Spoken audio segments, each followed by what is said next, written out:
everybody, I'm Joey Paul and I'm an indie author, and welcome back to my channel. I've done a video before about social media which I will link up in the cards, but today I wanted to talk about my top 5 tips for when it comes to social media. So let's get started. Number 1, make it easy for people to find you. I've said this before and I'll admit that I don't follow my own advice. But if you're just starting out, the best way to approach all of this is to have a similar or the same username on all social media. Like I said, I didn't do this. I'm author Joey Paul Online, and Miss Joeybug, depending on the platform. And it's been hard for me because of that. Some people know where to find me on one social media and then can't on another. But another way to make it easy for people to find you is to have a link to all of them on your website. That way, if anyone comes looking for you, they know which social media you have and the handles you use. And with that comes things like Linktree for Instagram and Twitter, though most people use it just for Instagram. I also have mine as my Twitter link so that people can find me there and other places as well. This is like my number 1 tip, because people generally aren't going to stumble just across you. They need to be able to search usually one username and know they're going to get the person they want, which is you. If you make it too hard, then people just won't bother, because that's one thing that sucks about social media. If it's hard to do, people won't try too much because they have other things to be doing with their time.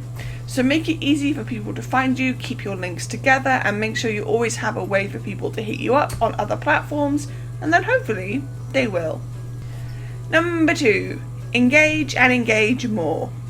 I don't know if I can say this more than I already have, but you need to engage with the community.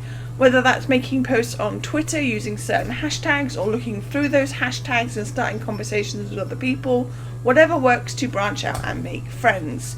The same is true that if people comment on your photos or your tweets or your videos or whatever, engage with them, talk to them. I'm an introvert mostly, and I really struggled with this to begin with. I wanted to reach out, but the idea of talking to random people, it scared me. I didn't want to make a fool of myself, but then I got to the point where my confidence grew, and now I'm pretty good at reaching out and engaging, not just with people who comment on my stuff, but commenting on other people's things as well. Whether that's an emoji or a GIF, or whether it's a long conversation, it all counts. But this is how you grow a writing community and how you attract other followers. It all helps to help you both with your platform and with your reach. Writing is seriously isolating. You generally don't do it with company, except for the rare occasions like Nano or writing groups. Sure, there are writing live streams here on YouTube, but for me, I'm in the wrong time zone and just can't get to them. But having a writing community helps. It makes you feel less alone. I've talked about this in my Making Writer Friends video last year, which I will link up in the cards, but I have made a lot of friends, some of which have become close friends. Number 3, be consistent with posting. This is something that really only applies to things like YouTube or Instagram. I say those two especially because people will be expecting your content when you post it, and one of the ways to build a following is to set up a schedule and stick to it. Personally, it took me a long time to find a good one. I started out posting my YouTube videos on random days and Instagram whenever I felt like it.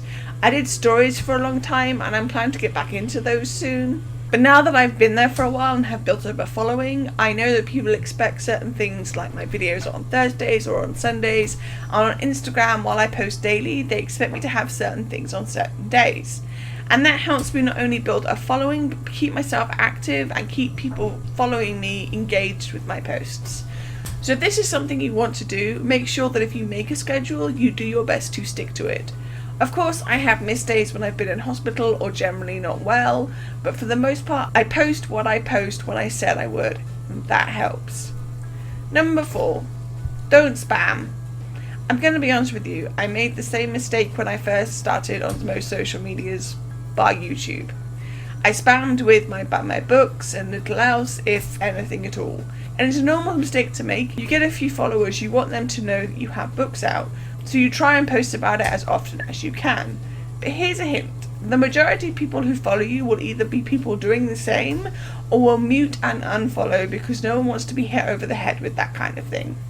There's also a lot to say that it takes time to build up and trust with your audience, and if the first thing you do upon meeting them or following them and them you is DM them with a link to your book, they're going to think you're an arsehole, because that's pretty much how I feel when other people do that to me.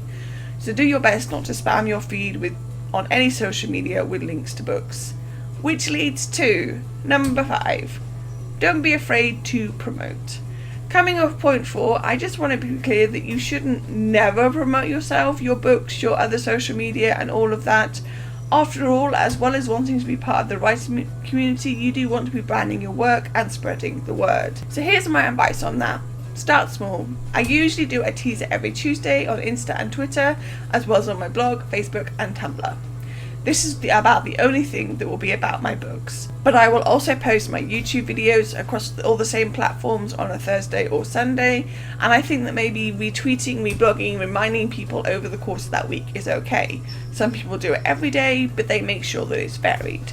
So it's not buy my book repeated with the same graphic and the same teaser and the like, but it's different things and different images and different ways of wording it, while also having a chatty atmosphere around the post. And I think that's the key, making sure it's not solely about your book, but also giving your followers the chance to actually look, absorb, but also approach you even if they have no idea about your book. And balance is key. Don't be doing it every post, but also don't never do it for fear of spamming. You gotta find the balance that works for you, and that's okay. So there we go. Those are my top 5 tips when it comes to social media. As I said, some of these are advice I've learned having done things wrong the first time round, and some are things that I picked up along the way that I was already doing okay. Do you have any tips for social media? If you do, let me know in the comments down below. So that's all I got time for today. If you want to support my channel, you can comment, like or subscribe. I post new videos on Thursdays. You can find me all over social media, and my books are available everywhere. And don't forget to pick up Cramming Chronicles The First Twinge, all the links for which are listed below. Thanks for watching, and remember to keep writing. Bye.